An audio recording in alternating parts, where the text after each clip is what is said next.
Well, hello and welcome to the J. Sterling Hughes Show, where we share the secrets and the strategies of how we are building a rapidly growing law practice. Over the past 9 years, we have grown from 0 attorneys to over 25 and doing close to $16 million in revenue this year in 2023. And my purpose is to document what's working and what's not working in our practice and share that with you with hopes that you can take that, recontextualize that, and use that in your firm. And today I'm going to be talking about the waterfall that we use in our office. So now, what's a waterfall? This is a frequent question that I get, and it's known by a whole lot of different terminologies. You've heard it maybe called a marketing funnel. So think of a funnel where everyone possible starts, and then the funnel gets smaller and skinnier, and out comes your clients at the bottom. That's what this is. This is a funnel. Another way to say that is, of course, waterfall. Maybe you've heard it called a marketing glide. I've heard that term before, or a pipeline. That's usually more used in the sales context, but I've also heard it in the marketing context as well. And essentially, this is where all of our firm's prospective clients begin, typically at our website, going there, either finding us online or even a referral, sending them to the website. And then it takes them through that process all the way down to a consult and hopefully a client if we're able to serve them.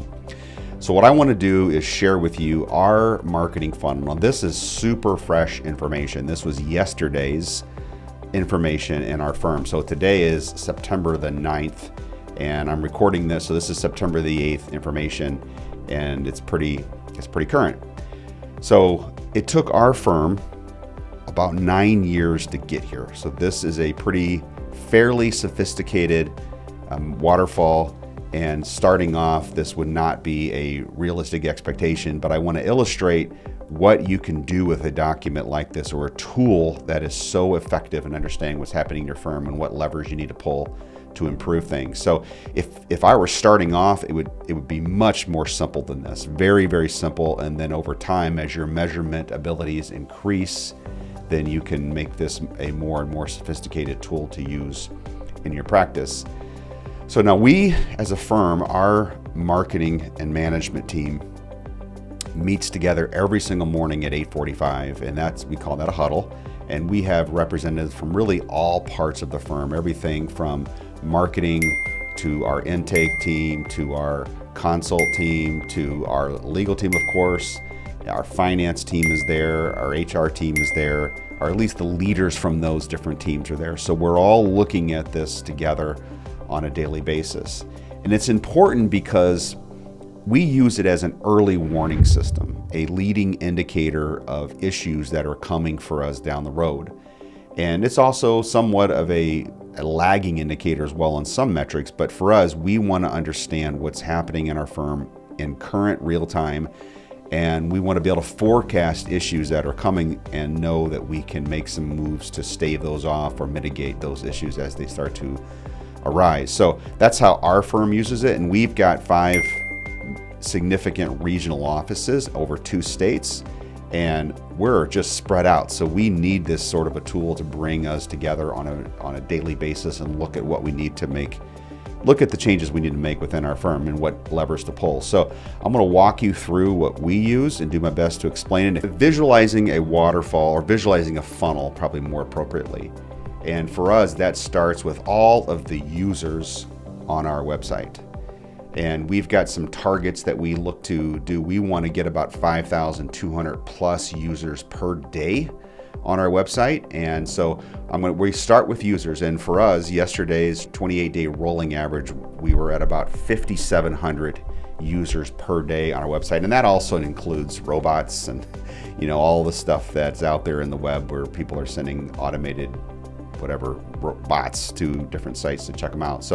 But those are all of the users that we have on a typical day, about 5,700. So stepping below that, what does that yield for us in engagements with our firm? So on average, over the last 28 days, our firm has averaged about 211.5 inbound phone calls and about 23.6 web leads, where folks were interested in speaking with us and filled out a web lead. This is a daily basis rolling 28-day average. So we go from users, now we have engagements, and those are come in the form of calls and web leads. Now those are all calls coming into our call center. So those could be marketing folks that are wanting to sell services to us, of course, prospective clients, which make up the majority of them, but they could also be current clients that lost the phone number for their attorney or whatever, and so they're calling our main line. So those are mainline phone calls that we see coming in.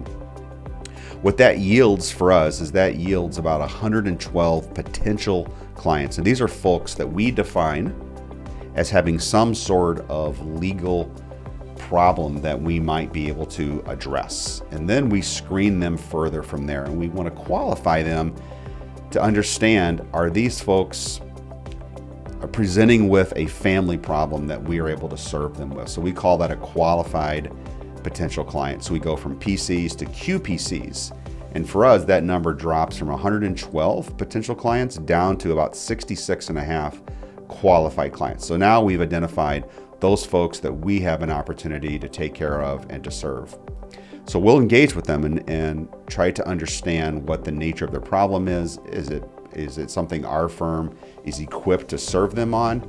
And out of those 66, that results in about 34.5 what we call opportunities. So those are what we would consider by our definitions really viable opportunities that we can add value to and serve that family or that individual that's calling in. And out of those 34.5, the next line down would be consults.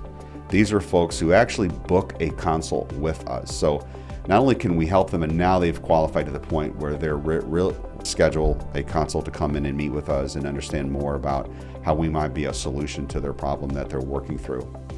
So of those 28 people that come in and see us, many of them are really just trying to understand, what would this look like if I get into a family crisis here or a divorce action? I'm just thinking about this, or having a rough time in our marriage, or whatever the case may be, and I just want to understand what's out there, like what would this look like?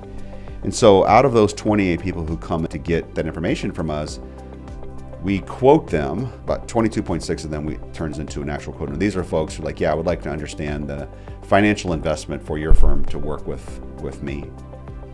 And so out of those quotes, currently today, about 9 of those turn into an active client with us. 9.2 is the actual number there. So we go from opportunities that books into a consult. That consult then turns into, some of them turn into a quote, and then of those that turn into a quote, 9 of them turn into an actual client with us. For us, that yields an average of about $8,000 in total revenue to the firm for each of those over the lifespan of that client. That's an estimate based on history, and obviously it changes on case type and so forth. We have very low entry points to much more significant entry points with high net worth estates. So that yields an average value per day for us of $73,000. That's what we're looking at over the next 28 days. And so we also want to measure, like, what's the investment we're spending to get to these numbers here. So we're looking at currently what we are measuring at on a cost per lead basis, CPL, of $93.40. So those are, I think that the cost per lead is kind of redefined here. So that would go back up to PCs, potential clients. We consider that a lead. So that term is used interchangeably, lead or PC. And then we measure how many of those inbound calls turn into a PC. That's 1.89. What's our answer rate? And this is something we're really struggling with right now as a firm. We have just been getting slammed with incoming calls, and we're at about 65.9% answer rate right now. So that's dreadful. About 35% of the folks calling us just don't get the phone answered when they call us. So this is a real hard number to manage. It's so easy to get overstaffed here when you try to beat this number down, or bring it up, I should say. And it's a real struggle, pain point for our firm right now. Our QPC rate, so folks that present as a potential client that actually turn into a qualified potential client that we might be able to serve, it's sitting at about 59.3% right now. So we measure that. Now you can obviously do the math on the numbers above that I shared with you, but that's what it comes to from a percentage basis. Consult days, this has been a real struggle with us, especially last year and coming into the first half of this year. So what we do is we measure how many days from when the client first engages with us before they're able to sit down with us at a consult. And right now it's 7.2 days. Our target because we were in the high teens, low 20s, which no one's going to wait 3 weeks typically to meet with someone. So our target ultimately is to get that down below 3, but right now we're sitting at 7.2, working toward that 3 number. So our opportunity to quote number is about 80%. Our case velocity, meaning this is an important metric for us because we want to do, what we know is that clients, when they come to us, they're in pain. And overall, they want to be out of pain. That could look different for every single client, of course. And so we know that if the sooner we can get their case over, the quicker they're going to be out of pain, or at least a large measure of that pain, the uncertainty of the legal matter that they're going through. And so we know that if we can measure that, then we'll manage to that within our firm. So we call that case velocity, and right now it's sitting at about 191 days, which in family law is very, very fast.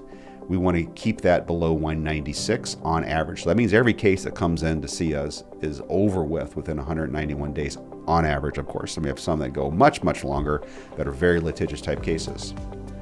We also keep track on a daily basis where we stand on our Net Promoter Score. So Net Promoter Score is a very popular metric that companies of all sizes and shapes uses to measure their client experience. So it's really one simple question to the client.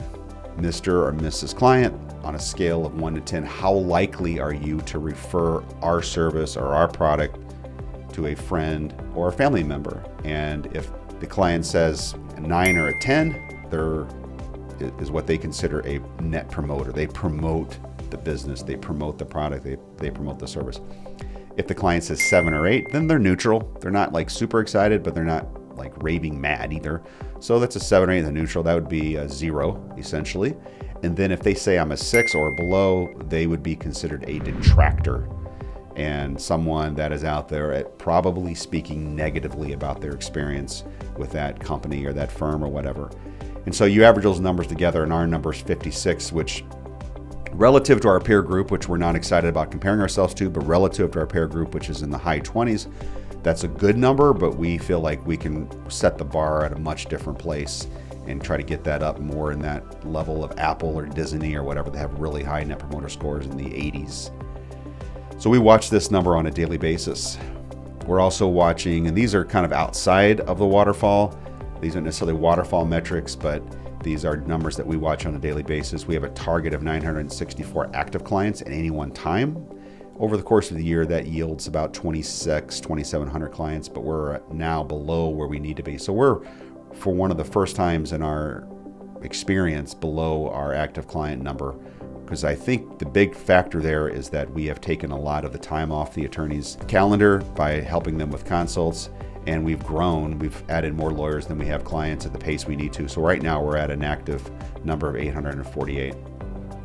Active caseload is a metric we use internally. That's attorney caseload, and it's just a measurement that's unique to us that we measure where clients' utilization is or what their capacity might be.